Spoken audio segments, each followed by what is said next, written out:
வணக்கம். இன்னைக்கு நம்ம பார்க்கக்கூடிய பதிவு என்னன்னு பார்த்தீங்கன்னா, நம்ம இந்திய நாட்டில் ஒவ்வொரு குக்கிராமங்களையும் கூட இருக்கக்கூடிய போஸ்ட் ஆஃபீஸ். இந்த போஸ்ட் ஆஃபீஸ் அந்த காலத்தில் ஒரு செய்தியை இன்னொரு இடத்துக்கு கடத்துவதற்காக மட்டும் அதிகமாக பயன்படுத்தப்பட்டுச்சு. அதாவது லெட்ரு ஒருத்தருக்கு எழுதி கொடுத்தனோம்னா எழுதி அந்த இதில் போஸ்ட் பாக்ஸில் போட்டு இதை ஒரு மிலிட்ரிலேயோ இல்லை ஒரு குக்கிராமத்துலேருந்து ஒரு தன்னுடைய பிள்ளைகளோ சென்னையிலையோ இப்படி இந்தியாவில் பிற பகுதியில் இருக்கக்கூடிய மக்களுக்கு செய்தியை கடத்துறதுக்காக அதிகமாக பயன்படுத்துச்சு. இது எப்போ அப்படி பயன்படுச்சு அப்படின்னு பார்த்தீங்கன்னா, அதாவது லேண்ட்லைன் ஃபோன் வருவதற்கு முன்னாடி அதிகமாக பயன்படுத்தப்பட்டுச்சு. அதுக்கப்புறம் லேண்ட்லைன் ஃபோன் வந்ததுக்கப்புறம் ஒவ்வொரு கிராமங்களையும் போஸ்ட் ஆஃபீஸ்க்கு ஒரு லேண்ட்லைன் ஃபோன் இருக்கும். அது மூலமாக செய்தியில் மக்களுக்கு கடத்தினாங்க. அது போக நாள் போக இப்போ வீட்டுக்கு 10 ஃபோன் ஆகி போச்சு. அப்படி 10 ஃபோன் ஆனதுக்கப்புறம் அந்த லெட்ரு போடுற இது குறைய ஆரம்பிச்சிச்சு. அப்படி குறைஞ்சாலும் நம்ம இந்திய நாட்டுடைய போஸ்ட் ஆஃபீஸ் தபால் ஆஃபீஸை அலுவலகத்தை இது பண்ணிடக்கூடாது, அதாவது அதோடைய சேவைகள் முடங்கிடக்கூடாது அப்படிங்கிற ஒரு பார்க்க வேண்டிய ஒரு விஷயம். நிறைய பேருக்கு இந்த போஸ்ட் ஆஃபீஸ் இந்த லெட்ரு போடுறதுக்கு தான் அதிகமாக பயன்படுதுன்னு கிராமங்களில் இதோடைய தேவைகள் இது மக்களுக்கு எந்த அளவுக்கு பயன்படுது அப்படிங்கிறது இன்னமும் ஒரு சில பேருக்கு தெரியாமல் தான் இருக்கும். ஏன்னா அவங்க தங்கள் செலவு போக சிறு சேமிப்பு அப்படிங்கிறத ஒரு பேங்கில் போட்டு வைப்போம் அப்படிங்கிற ஒரு என்ன சொல்ல, அதாவது ஒரு விஷயங்கள் தெரியாமல் இன்னும் அறியாமல் இருக்கத்தான் செய்கிறாங்க.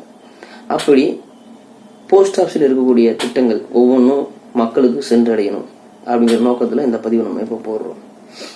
இதில் முதலாக நம்ம பார்க்க போகிறது என்ன பார்த்தீங்கன்னா, போஸ்ட் ஆஃபீஸில் இருக்கக்கூடிய ஒரு நல்ல திட்டம் ஆர்டிஐ. இந்த ஆர்டிஐ திட்டம் மக்களுக்கு எந்த அளவுக்கு பயனளிக்கிறது அப்படிங்கிறத இந்த பதிவில் இப்போ நம்ம பார்ப்போம். ஆர்டிஐ திட்டம், இந்த திட்டத்தில் 5 வருஷம் கட்டணும் ரூபா. அந்த 5 வருஷத்தை முடிவில் நமக்கு முதிர்ச்சி பெற்று நமக்கு அமௌண்ட் வரும்.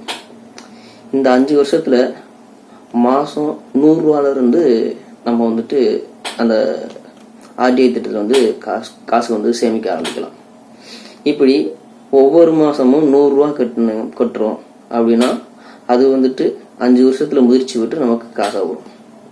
இதுக்கு ஒரு தோராயமாக கணக்கு எடுத்துக்கிட்டிங்கன்னா ஒரு கணக்கு சொல்கிறேன். அதாவது மாதம் இப்போ நீங்கள் ஒரு 5000 ரூபா கட்டுறீங்க அப்படின்னா 5 வருஷத்தில் எவ்வளோ கட்டுவீங்க அப்படின்னா ஒரு 3 லட்ச ரூபா இருக்குன்னு வச்சுக்கோங்க. அந்த 3 லட்ச ரூபாவில் உங்களுக்கு வட்டி 6.7% உங்களுக்கு மத்திய கவர்மெண்ட் கொடுக்குறாங்க. இப்படி 6.7% வட்டி கொடுக்கும்போது உங்களுக்கு 3,56,830 ரூபா வருது. இதில் உங்களுக்கு வட்டி மட்டும் 56,830 ரூபா வருது. இப்படி இதே காசை அப்படியே அடுத்து ஒரு 5 வருஷம் தொடரணும் அப்படின்னு நினச்சிங்கன்னா அந்த 3 லட்ச ரூபா ப்ளஸ் அடுத்து ஒரு 3 லட்ச ரூபா கட்டுவீங்க. அப்படி அடுத்து ஒரு 3 லட்ச ரூபா கட்டும்போது உங்களுக்கு 10 வருஷத்தில் 2,54,270 ரூபா அப்படிங்கிற அமௌண்ட் உங்கள் கைக்கு வரும். முதல்ல பார்த்தீங்கன்னா 3,56,830 ரூபா இருந்துச்சு. இப்போ அதே 3 ரூபா கட்டிங்கன்னு வச்சுக்கங்களேன், 6,00,000 10 வருஷத்தில் அடுத்த 5 வருஷம் கட்டும் போது உங்களுக்கு ஒரு 3 லட்ச ரூபா கட்டுவீங்க. இப்படி அந்த ஒரு 3 லட்ச ரூபாய்க்கு நீங்கள் கணக்கு பண்ணீங்கன்னா அதுக்கு வட்டி 56,830 ரூபான்னு வைங்க. இது ரெண்டையும் டேலி பண்ணிங்கன்னா ஒரு 7,13,000 சம்திங் அமௌண்ட் வரும். ஆனால் நீங்கள் 10 வருஷம் கழித்து எடுக்கும்பொழுது உங்களுக்கு வந்துட்டு 1,40,612 ரூபா அதிகமாக வரும். இது என்ன கணக்கு அப்படின்னு பார்த்தீங்கன்னா, முதல் 5 வருஷம் கட்டின அமௌண்ட்டுக்கும் ஒரு வட்டி வந்துட்டு உங்களுக்கு டபுளாக வரும். அப்படிங்கும்போது உங்களுக்கு வந்துட்டு 10 வருஷத்தில் கிட்டத்தட்ட 8,54,272 ரூபா உங்களுக்கு வரும். இந்த அமௌண்ட்டை வந்துட்டு நம்ம வந்துட்டு 10 வருஷத்துல தான் எடுக்க முடியுமா அப்படின்னா கிடையாது. இப்போ நீங்கள் வந்து ஆரம்பத்தில் ஒரு 5 வருஷத்துக்கு நீங்கள் சீட்டு போடுறீங்கன்னா ஒரு 3 வருஷம் கழித்து ஒரு குறிப்பிட்ட அமௌண்ட்டு நீங்கள் வந்துட்டு எடுத்துக்கலாம். அதே போல் இந்த சேமிப்பில் வந்துட்டு நீங்கள் கடனாகவும் காசு வாங்கிக்கலாம். அப்படி வாங்கினீங்கன்னா உங்களுக்கு வந்து வட்டி அதிகமாக இருக்கும். அது நமக்கு வேண்டாம். இப்படி இந்த மக்களுக்கு தேவையான இந்த திட்டத்தில் இந்திய மக்கள் அனைவருமே வந்துட்டு சேரலாம். அதுக்கு நம்ம என்ன பண்ணணும் அப்படின்னா, நமக்கு ஊருக்கு உள்ள அதாவது நமக்கு ஊருக்கு அருகில் உள்ள அஞ்சல் அலுவலகத்துக்கு போயிட்டு நம்ம போஸ்ட் ஆஃபீஸ் போயிட்டு அங்கே வந்துட்டு அஞ்சலகத்தில் வந்துட்டு நான் வந்து வைப்பு நிதி சேமிப்பு திட்டத்தில் வந்துட்டு நம்ம சேரணும் அப்படின்னு இருக்கேன் அப்படின்னு சொன்னா போதும்.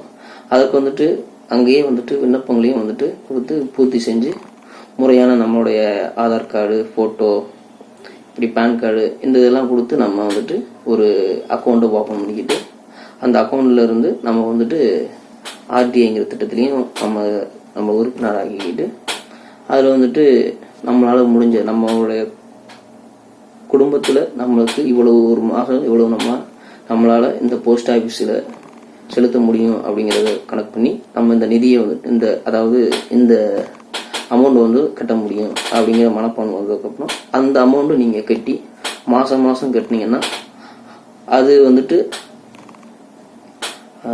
5 வருஷத்தில் வந்துட்டு உங்களுக்கு ஒரு பெரிய அமௌண்ட்டாகவும் வந்துட்டு உங்களுக்கு தேவையை பூர்த்தி செய்யக்கூடிய அமௌண்ட்டாகவும் வந்துட்டு உங்களுக்கு கிடைக்குங்கிறத தெரிவிச்சுக்கிறேன்.